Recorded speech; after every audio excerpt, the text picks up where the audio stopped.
This is Meteo Mundo.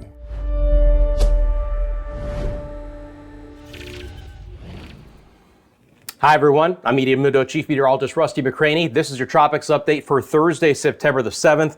All eyes are going to be on Hurricane Lee, a very powerful hurricane coming up. We'll have plenty on Lee. I also want to quickly mention the other system, which is going to be developing. That's going to become a hurricane as well, more than likely, and bear the M name of the Atlantic hurricane season, Margot. But Margot is forecast to move into the open waters of the central Atlantic and stay a fish storm. That's great news. If there's any reason to discuss Margot in the future, we certainly will. But obviously right now, all eyes are on Hurricane Lee. Take a look at the forecast here. This is the track from the Hurricane Center. And again, we have good news for our friends in the Leeward Islands, the U.S. and British Virgin Islands, and Puerto Rico, as the track of Lee is forecast to stay fairly far to the north, around 300 miles. And that's great news, because if you look at these dots right here, that is indication of a Category 5 hurricane. The Hurricane Center has now upped the official forecast of Lee to become a Category 5 hurricane with winds of at least 160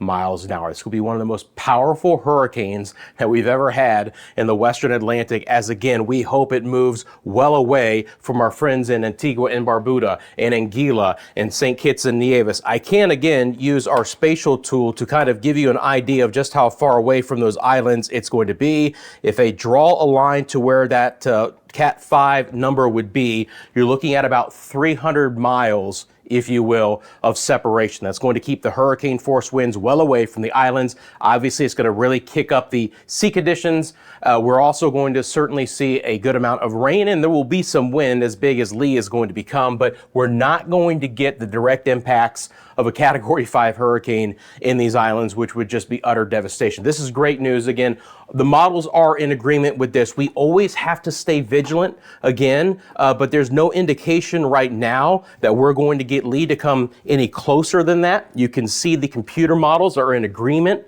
These are our spaghetti plots as they go right along basically down the center path of where the Hurricane Center is going. So again, this is going to be late tomorrow and into the weekend, and all eyes will be on that track. But at this point in time, we're looking about 300 miles away from the islands.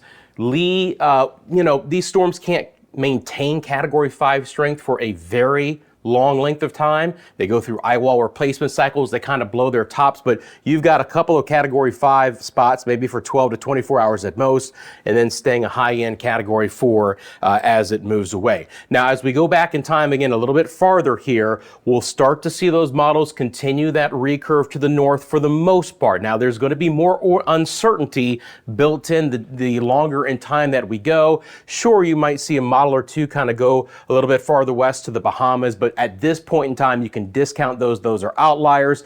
But even our friends in the Turks and Caicos and the eastern Bahamas still need to pay very close attention to this storm, because again, we just have to see if this recurve happens. There's some, atmospheric situations, if you will, where things might be a little bit different or a little bit more complicated, if nothing else, as we get deeper into the forecast. So, that's just something that has to be certainly watched as we go through the remainder of the week and into early next week, what might happen. This is the GFS model, again, showing a clearly defined major Hurricane Lee, and then slows down a little bit as it gets to the east of the Turks and Caicos. You can see it kind of slowing down just a little bit, and then it accelerates north, and the GFS still does have that recurve well away from the Bahamas, the Turks and Caicos, and most of the east coast of the United States. Still a pretty good buffer even towards the Carolinas. So if we take a look at the GFS ensembles, and basically this is all the different iterations of the GFS model, the black line that you see would be the consensus, basically the median of that model. And you can see again, there might be a few outliers that string in different locations, but the cluster of the models take it up. And, we might have to watch out for our friends up in Nova Scotia in the eastern side of Canada. But again, it's just so far in time right now, we're not going to exactly know for sure. There are again, a little bit more subtleties in the steering currents as it gets towards the United States East Coast. This is the European model guidance. It's the same product, if you will. You're seeing all the different runs of the European model. Then you're seeing that That black line is the kind of consensus line, the agreement or the average of the models. And again, it's well away from the eastern Bahamas, and most of them keep it well away from the east coast of the United States.